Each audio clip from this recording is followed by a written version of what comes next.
दोस्तों, स्वागत है मेरे चैनल में आप लोगों का। तो मेरे जितने बड़े भाई बहन और माता पिता हैं मैं उनको प्रणाम करना चाहती हूँ। और मैं आप लोगों को एक बहुत ही प्यारा नाच गीत सुना रही हूँ। मेरा गाना अच्छा लगे तो वीडियो को लाइक शेयर सब्सक्राइब जरूर करना। धन्यवाद। आजमगढ़ में बसेला सोनार छोटी नदी, आजमगढ़ में बसेला सोनार छोटी नदी, टिकवा गढ़ेला लहरेदार छोटी नदी, अरे टिकवा गढ़ेला लहरेदार छोटी नदी।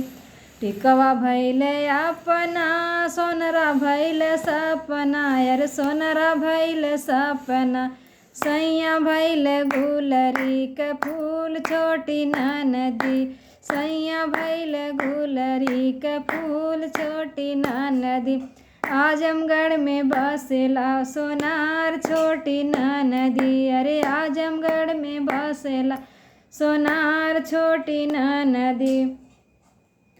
हरवा गढ़ेला लहरेदार छोटी नदी, अरे हरवा गढ़ेला लहरेदार छोटी नदी।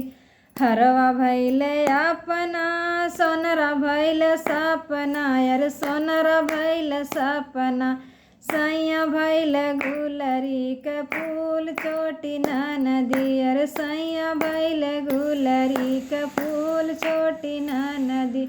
आजमगढ़ में बसेला सोनार छोटी नदी, आजमगढ़ में बसेला सोनार छोटी नदी। कंगना गढ़ेला लहरेदार छोटी नदी, अरे कंगना गढ़ेला लहरेदार छोटी नदी। कंगना भैले अपना सोनरा भैले सपना, अरे सोनरा भैले सपना, सैया भैले गुलरी के फूल छोटी नदी, सैया भैले गुलरी के फूल छोटी नदी।